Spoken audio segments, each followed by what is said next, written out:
Que baja, que baja, que baja. ¿Bajo? Sí. Vamos. No en lo esperado. 7% el índice de inflación del pasado mes de agosto. Algunos muy optimistas hablaban de un número cercano al 6, otros no tanto. Y fíjense lo impactante que es este número, que fueron muy pocos los que se animaron a decir va a estar en el 7%.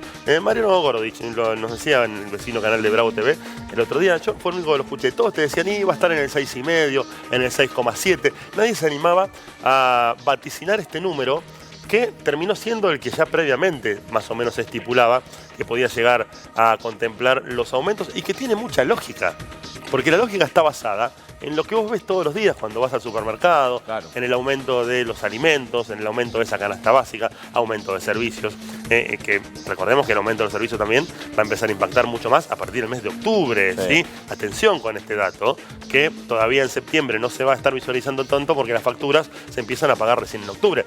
Entonces ahí está también la gran preocupación que se da. 78,5% el acumulado en los últimos 12 meses, de septiembre del año pasado a agosto de este año actual. 56 y moneda, 56,4 creo que es bien exactamente el número en los primeros 8 meses del año.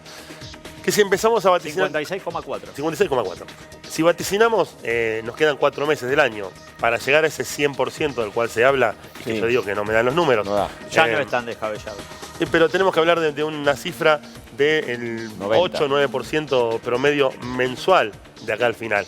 Yo insisto en esto, a mí los números me dan entre 85 y 90, ¿sí? Que volvemos a marcar lo mismo. Es una locura hablar de una inflación. 90, 100, ¿qué cambia? O sea, no te cambia nada a vos principalmente. Vas teniendo en cuenta lo que han sido las paritarias, que recordemos que en noviembre volverá a hacerse una revisión, el Consejo del Salario se juntará, porque ya están quedando todas atrás. O sea, los acuerdos que se llevaron a cabo en un primer momento, que era de un 40%, que después se llevó al 60%, en 8 meses llegamos al 60%. Bueno, cuando hablábamos a principio de año que la mayoría de las paritarias estaban alcanzando el 60%, lo decíamos en el programa, es muy factible que entonces estemos claramente por encima de ese 60, algo que ya se va a cumplir el mes que viene, porque la inflación a este ritmo va a superar o va a llegar de mínima al 60% con los números que hemos tenido durante todo el año en el índice del próximo mes. Un tema que para mí es importantísimo y que creo que se perdió el debate del tema de los billetes. Sí. 1.000 pesos. Nos clavamos en 1.000 pesos. No es nada. No hay uno de 2.000, uno de 5.000, uno de 10.000. Pero bueno, hay un motivo para todo eso, ¿no? No, pero digo, como que yo entiendo que es como devaluar, pero bueno, o sea, me parece que es una cuestión obvia, ¿o no? Pero aparte seguimos tomando medidas que son más que nada como para no demostrar lo que sucede, porque... Pero se dejó de hablar del tema, incluso presentaron billetes nuevos con la misma nominación y creo que recién a fin de año van a salir. Vas al cajero y te sigue dando billetes de 100 pesos, o sea, vas al cajero hoy en día y te dan un... billete de 10 pesos es ridículo. Dame 2.000 pesos y te da 20 billetes de 100 pesos. Hubo declaraciones, ayer lo compartíamos en uno de los títulos del presidente de la Nación, de Alberto Fernández, que le dijo a un programa español esto de una inflación del 90% aproximadamente. Que subió la inflación que subió un 90%. Esa era la declaración.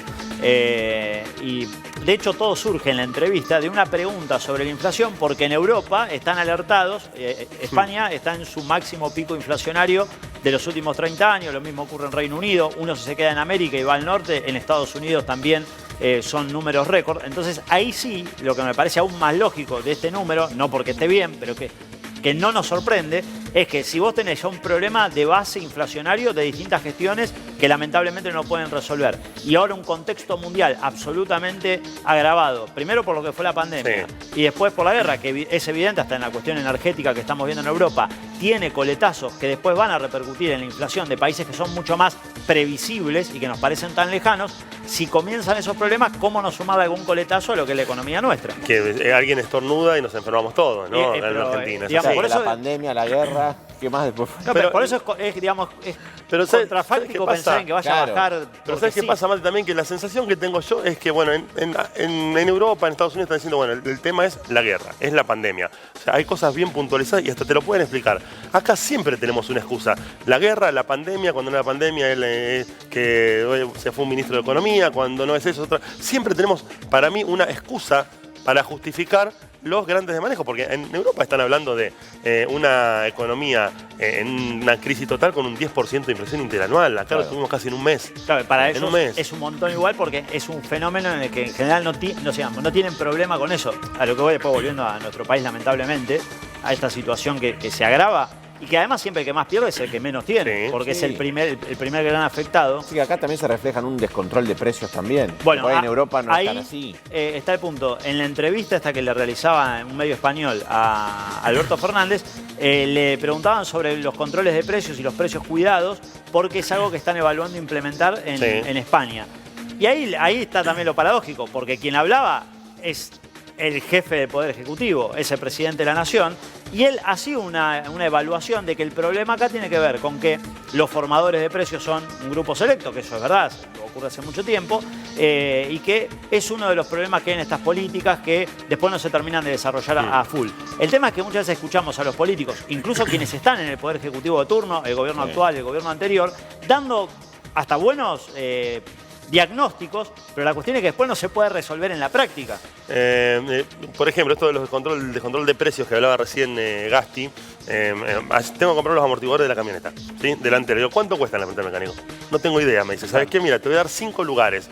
Llamá a los 5 porque por ahí en uno lo conseguís. En uno te dicen 20.000, en otro te dicen 18, en otro te dicen 5, porque les quedó precio viejo, porque no lo actualizaron. Ahora, yo te pregunto, ¿vas al más barato? Porque por ahí después decís, no, pero me estoy comprando unos truchos. No, la misma marca, el comparativo es con la misma marca. Está bien. La misma marca te dice por ahí, porque pasa esto, es tanto descontrol que antes vos tenías un precio más o menos estipulado del mercado. Y cualquiera cobra lo que quiere. Y hablando de cobrar lo que quiere, quien aparentemente estaría queriendo aumentar las tasas de interés es el Banco Central, que en el día de hoy se va a reunir el Consejo del Banco Central, allí las máximas autoridades, porque se estaría retocando las tasas de interés para los plazos fijos, básicamente, ¿no? ¿Qué es lo que se busca con esto? Ahorrar en pesos y no ir al mercado paralelo a comprar en dólares y que se termine disparando. Alguien decía por allá, ¿cómo se entiende que haya un 7% de inflación y que el dólar baje? Que aquellos conocedores de la economía te dicen, si hay tanta inflación, el dólar por lógica tiene que subir también, no digo en un 7% también, pero por lo menos acompañando un poco ese incremento, ¿no? 69,5% es en este momento el índice de interés que tiene el plazo fijo o cualquiera de las transacciones que se puedan dar a través del Banco Central, que se busca llevarlo a lo que podría ser superior incluso al valor a la era Macri. ¿Se acuerdan que había llegado a un 72%, si no me equivoco? Sí, rozó el 80%, si no recuerdo mal. Y lo que se busca es subir ese número y que seguramente en el rendimiento financiero, eso que están viendo ahí, va a quedar por arriba del 100%. ¿Qué significa el rendimiento financiero? ¿Tenés un plazo fijo? ¿Sí? Depositaste 100, tenés 100 en un plazo fijo, te da el interés que te da mensual, que en este caso está siendo casi un 6%. Al mes siguiente cuando tenés 106, claro. ¿Sí? Vos esos 6 pesos los podés retirar y volvés a tener interés sobre 100 o lo dejás depositado. Si lo dejás depositado, el interés es sobre 106. Bueno, y se va haciendo una cadena. Y la idea es dejarlo para que el interés del próximo mes, del segundo mes, sea mucho más superior aún, Claro. Y te termina quedando por arriba del 100%.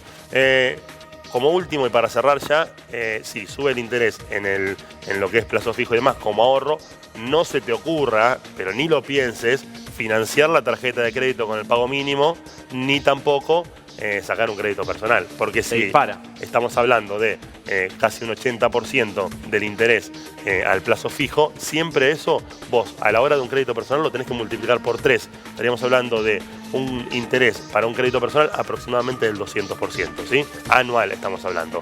La economía descontrolada en nuestro país no es novedad, pero te lo tenemos que contar.